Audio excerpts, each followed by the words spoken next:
The crisis which is in Africa today is because of philosophical, ideological, strategic, economic mistakes, which we have been talking about since the 1960s. This is not an accident.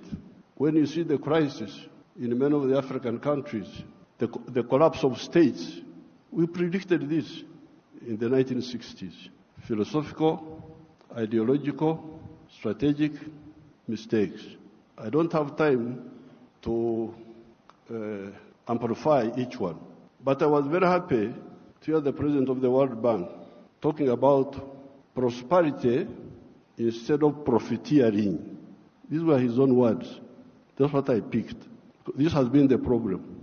Aid has been for profiteering. This has been the problem.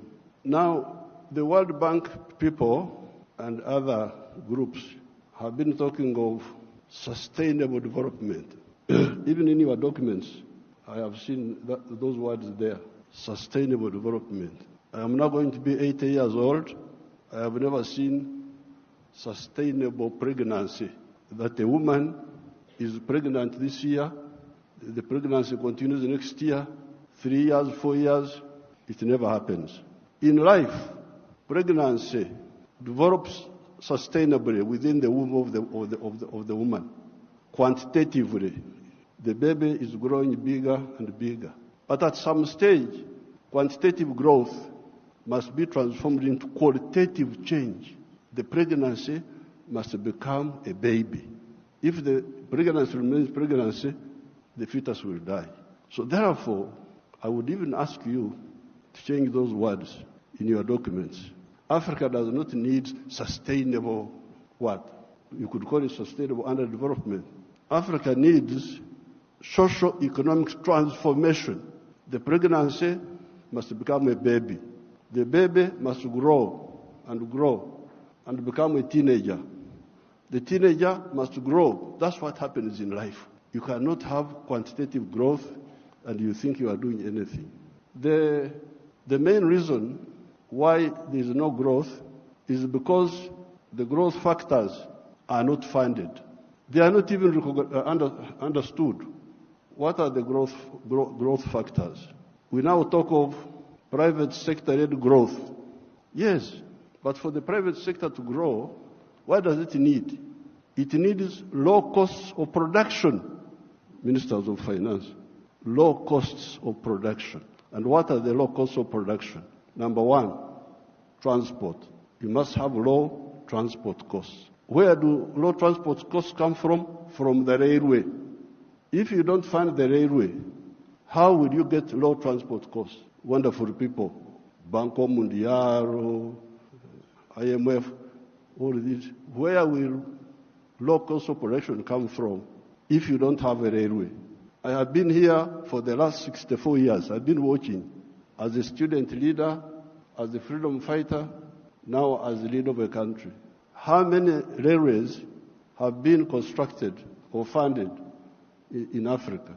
The few that have been was by China, the Tanzania Railway to Zambia, and recently China, another one here in Kenya, and then Tanzania on their own, they are building a railway line. So, if you are talking of helping Africa, the railway, I don't want to be involved in any other words, no, please. The railway.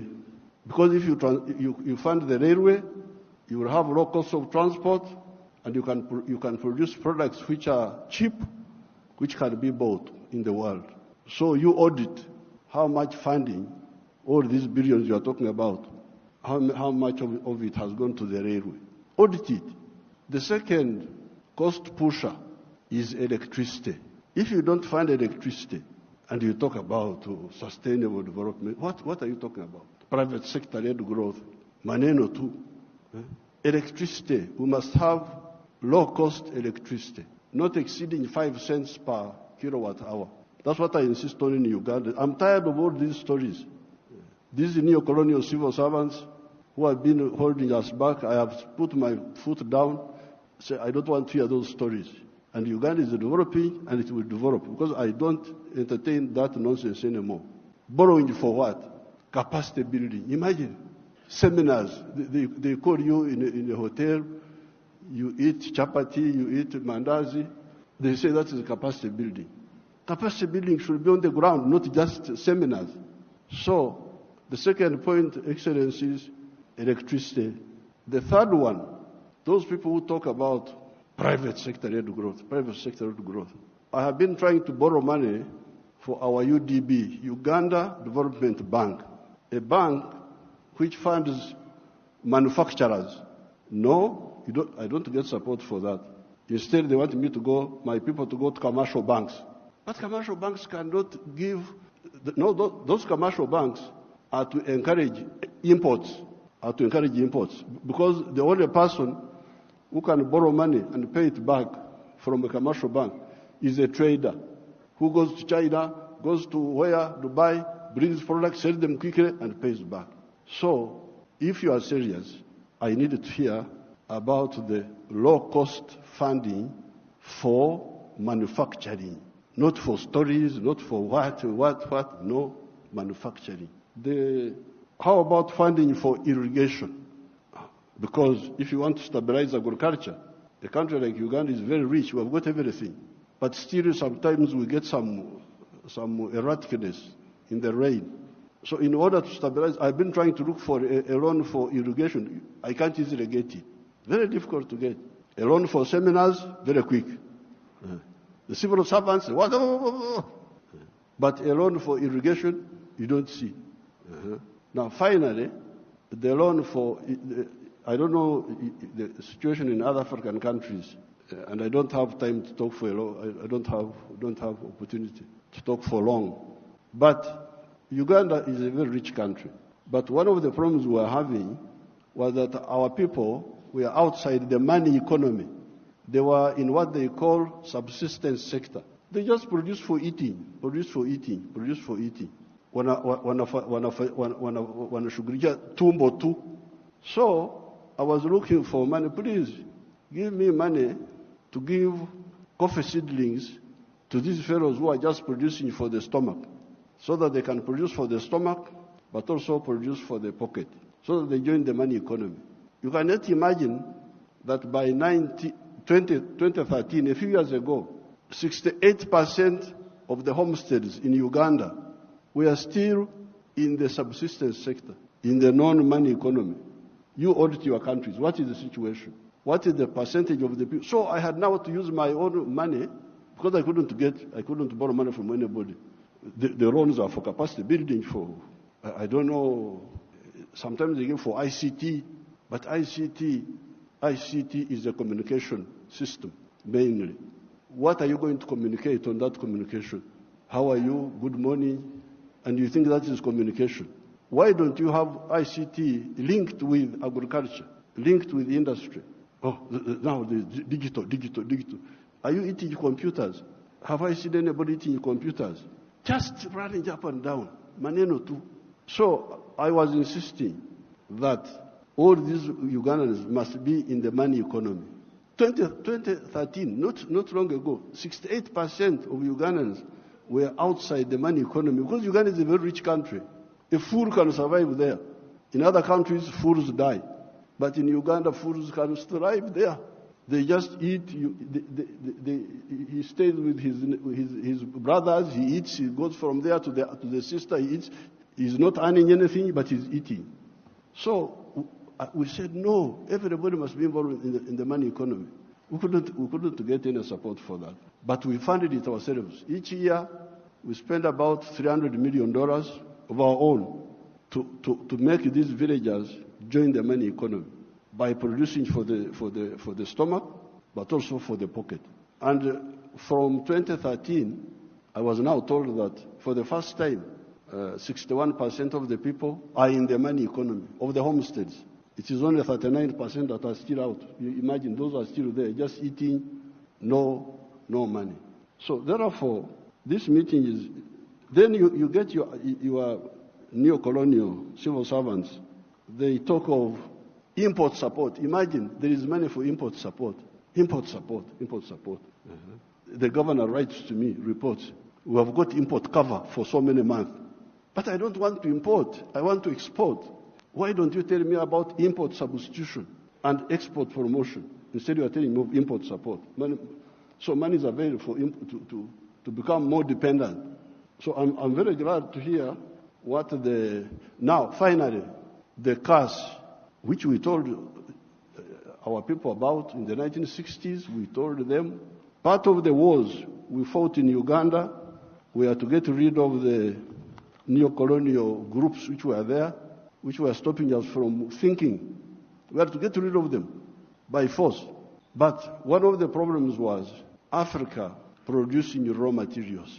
Matière primaire. They call it in French, matière primaire. Raw materials. Imagine coffee. The global value of coffee is $460 billion.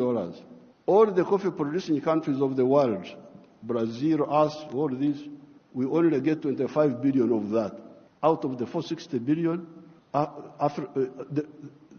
the coffee producing countries get 25 billion. And Africa gets only 2.5 billion. 900 million of that comes to Uganda because Uganda produces a lot of coffee. A country like Germany, which has no coffee, earns $65 billion from coffee. So, this I sell a kilo of coffee, good grade coffee, $2.5. Somebody in London will get $241 from that 1 kilo. Okay, there are other costs on the way. I don't want to, because he's the owner of a restaurant and so on. But coffee roasting, coffee grinding, coffee packing must happen here in Africa. Must happen at source. The shirt I'm putting on is Ugandan cotton. I don't put on foreign clothes. It's only the trousers I'm putting on because I can't go naked. Because they have not solved that problem for me. So, if you look at cotton, how many job levels are there? Job levels. You grow the cotton. Okay, that one we do. Those jobs we do. We gene the cotton. Kutoa mbegu, remove the seeds. That one we do here. And we end there. When you hear all these countries which have got crisis, Burkina Faso, I don't know what, Mali, all of them are cotton growing countries. But how much textiles are they producing? They are importing textiles, I don't know from where.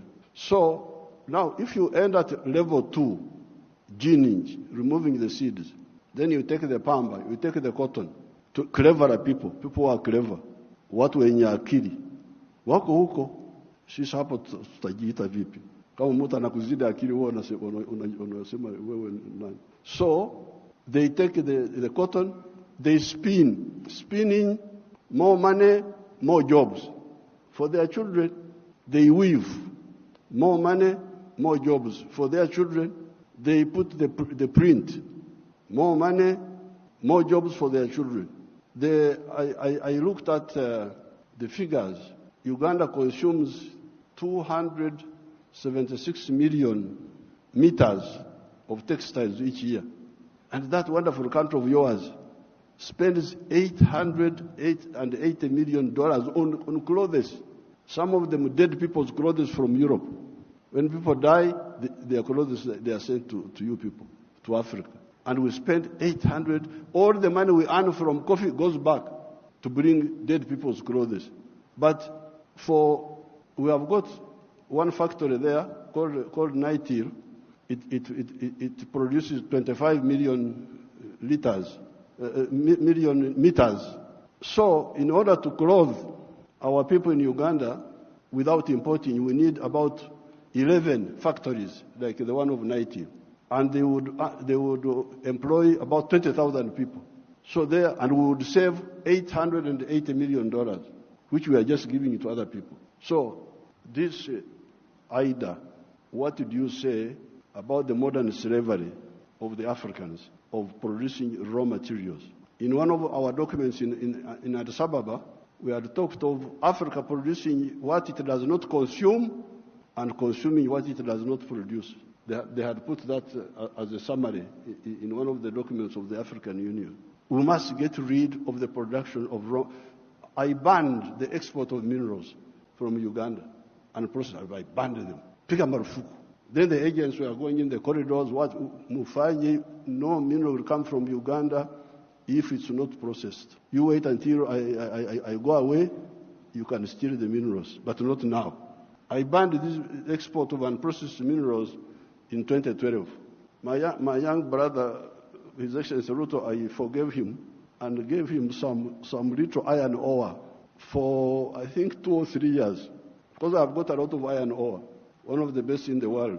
I told him, His Excellency Ruto's man, Muindi wa hapa Kenya, you come and build the steel factory in Uganda at the iron ore. Oh, I've already built in Mombasa. So I said, okay, because of my young friend, I give you some iron ore for 2 or 3 years. But come and put the factory here. Now you can imagine akili ya watu wenu, my civil servants. An Indian wanted to take that iron ore to India. Imagine, iron ore in our language is called obtare, but it is soil, black soil. If you see it, it is soil. To take that to India and do what? Pay your wonderful people $47 per ton. Our iron ore is the purest in the world. It is 70% pure. So you need like 1.5 tons to make a ton of steel.